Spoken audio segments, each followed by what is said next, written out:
Assalamualaikum warahmatullahi wabarakatuh. Halo, kali ini adalah video tentang kaitan antar materi modul 1.4 bersama saya, Ike Fitri Wardani, SPDI, calon guru penggerak Angkatan 9 2023 dari Kabupaten Darmasraya. Kaitan antar materi modul 1.4 Budaya Positif. Lingkungan sekolah yang positif dapat membuat warga sekolah merasa aman dan nyaman berada di sekolah. Keadaan demikian mestinya dapat memunculkan nilai-nilai positif dari warga sekolah. Kita telah mempelajari mengenai inquiry apresiatif atau IA.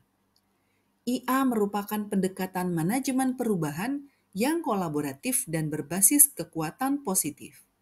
Pendekatan IA percaya bahwa setiap orang memiliki inti positif yang dapat memberikan kontribusi pada keberhasilan.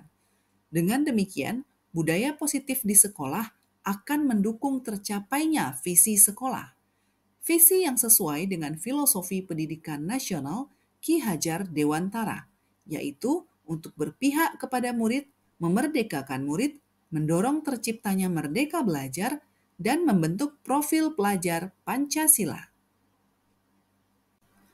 Untuk menciptakan lingkungan sekolah yang positif, perlu adanya budaya positif. Budaya positif dapat dilakukan dengan adanya penerapan disiplin positif. Dian Gosen dalam bukunya Restructuring School Discipline menyatakan ada 3 motivasi perilaku manusia, yaitu untuk menghindari hukuman atau ketidaknyamanan, mendapatkan imbalan atau penghargaan, dan menjadi orang yang mereka inginkan dan menghargai diri sendiri dengan nilai-nilai yang mereka percaya. Tujuan adanya disiplin positif yaitu membangun murid memiliki motivasi yang ketiga, yaitu motivasi intrinsik. Guru dapat mengambil peran mewujudkan kepemimpinan murid dengan cara murid sanggup memimpin dirinya sendiri. Pendidik perlu menciptakan anak-anak yang memiliki disiplin diri sehingga mereka bisa berperilaku dengan mengacu pada nilai-nilai kebajikan universal dan memiliki motivasi intrinsik, bukan ekstrinsik. Nilai-nilai kebajikan itu sesuai dengan profil pelajar Pancasila, yaitu beriman, bertakwa kepada Tuhan Yang Maha Esa, dan berakhlak mulia, mandiri, bernalar kritis, berkebinekaan global, bergotong royong, dan kreatif. Untuk mewujudkan profil pelajar Pancasila ini, guru dapat menerapkan pemikiran Ki Hajar Dewantara melalui pembelajaran, kolaborasi, menggerakkan komunitas, dan lainnya, sehingga munculnya budaya positif di sekolah. Dalam penerapan budaya positif, guru perlu mengambil peran untuk melakukan restitusi daripada memberi hukuman atau konsekuensi. Restitusi mendorong terciptanya disiplin positif pada murid. Murid menyelesaikan permasalahannya sendiri sehingga menimbulkan motivasi intrinsik.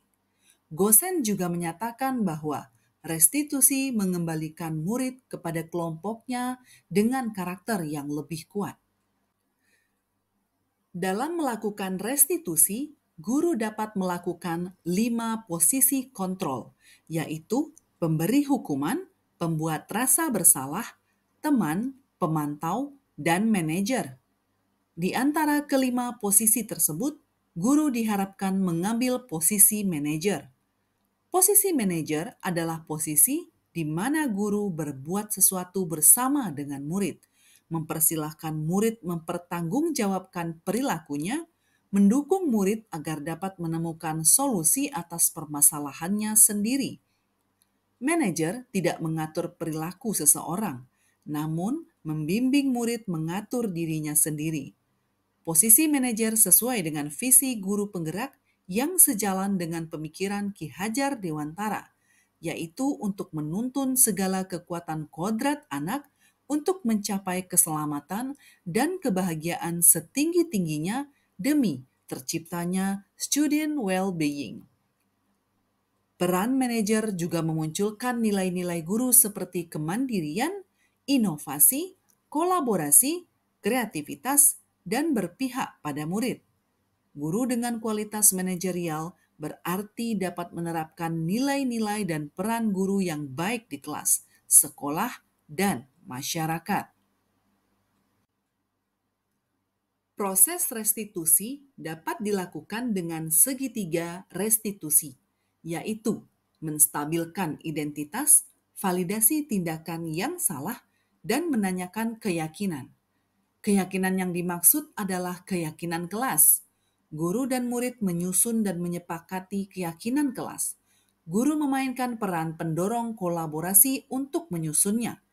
Keyakinan kelas dibentuk dengan kesepakatan bersama anggota kelas yang didasarkan atas nilai-nilai kebajikan universal dan menekankan pada keyakinan diri serta memotivasi dari dalam. Seseorang akan lebih tergerak dan bersemangat untuk menjalankan keyakinannya daripada hanya sekedar mengikuti serangkaian peraturan tertulis tanpa makna. Dalam mewujudkan budaya positif di sekolah, tentu saja tidak dapat dilakukan seorang diri. Perlu ada keterlibatan seluruh anggota sekolah. Untuk itu, peran guru untuk menggerakkan komunitas praktisi, pendorong kolaborasi, serta coach bagi guru lain dapat mewujudkannya. Pada poin refleksi ini, saya ingin menyampaikan beberapa hal. Faktor utama untuk terciptanya budaya positif adalah disiplin positif.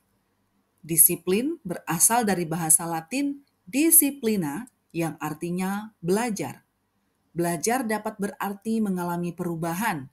Dalam disiplin positif, motivasi perubahannya muncul dari diri sendiri.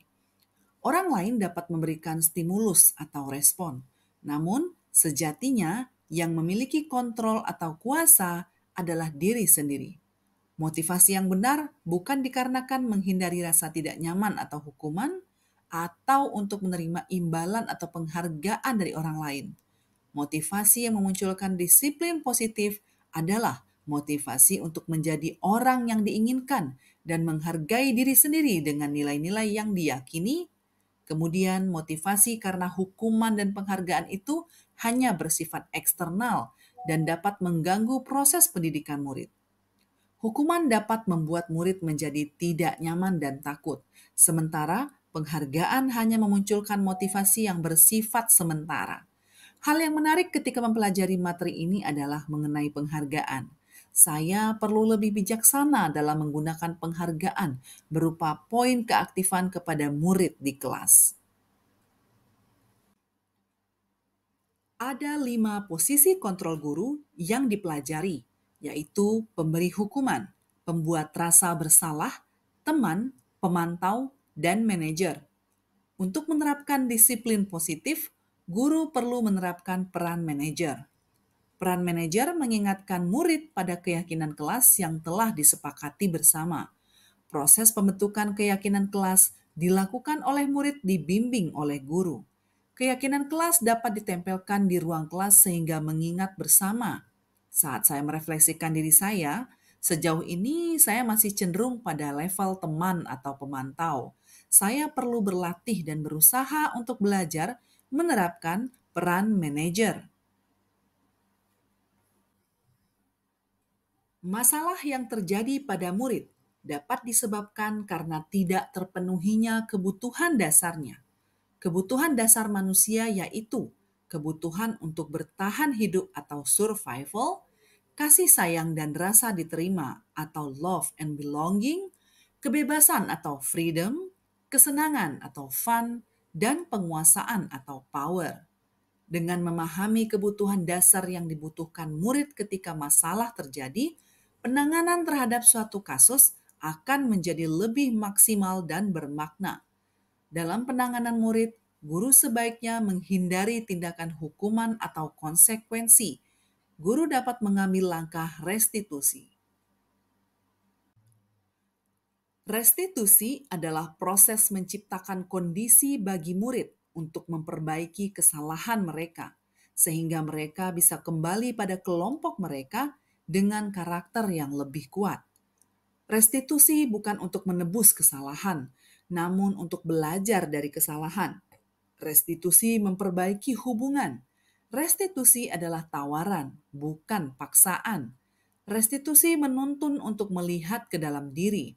Restitusi mencari kebutuhan dasar yang mendasari tindakan. Restitusi diri adalah cara yang paling baik. Restitusi fokus pada karakter, bukan tindakan. Restitusi menguatkan. Restitusi fokus pada solusi. Restitusi mengembalikan murid yang berbuat salah pada kelompoknya. Restitusi diharapkan melalui 3 langkah restitusi, yaitu menstabilkan identitas, validasi tindakan yang salah, dan menanyakan keyakinan.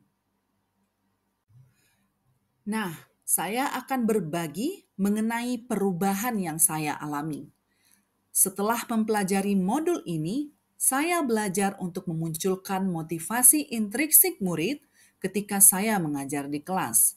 Dulu, saya sering memberikan penghargaan berupa poin keaktifan ketika meminta murid menjawab soal.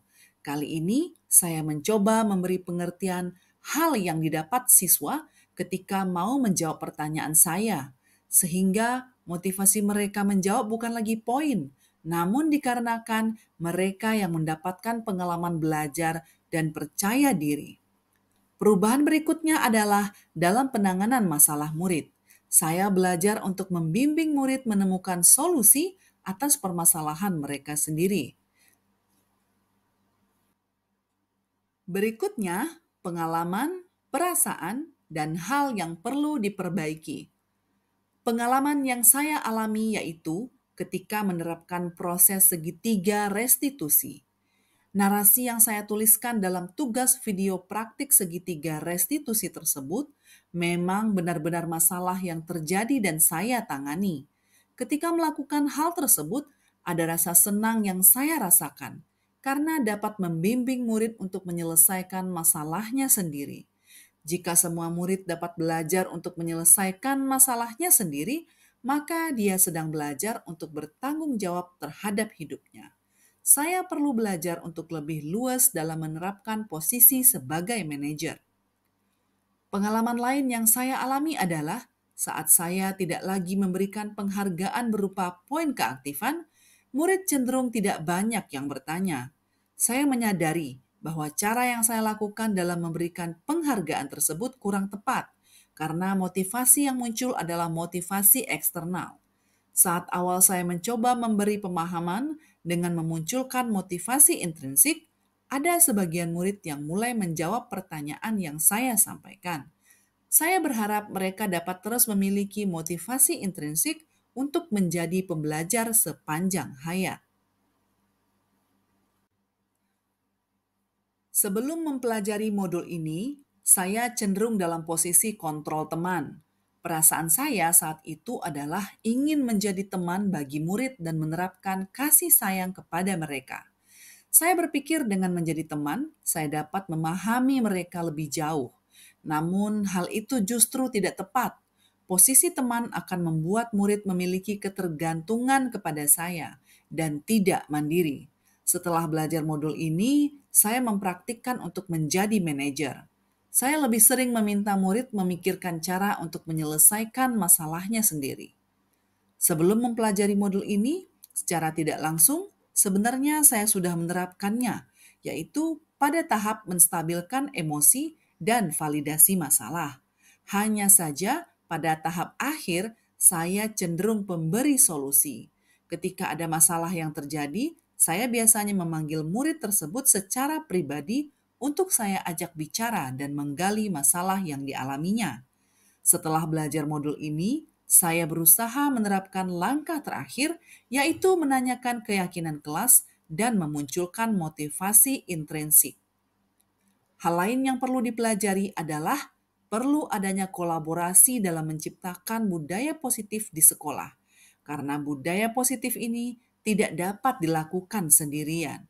Budaya positif dapat dilakukan oleh warga sekolah yang positif pikirannya, positif perkataannya, dan positif tindakannya.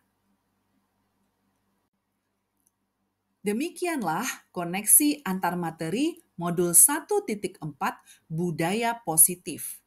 Saya Ike Fitriwardani SPDI, calon guru penggerak Angkatan 9 tahun 2023. Marilah kita sama-sama tergerak, bergerak, dan menggerakkan. Salam dan bahagia.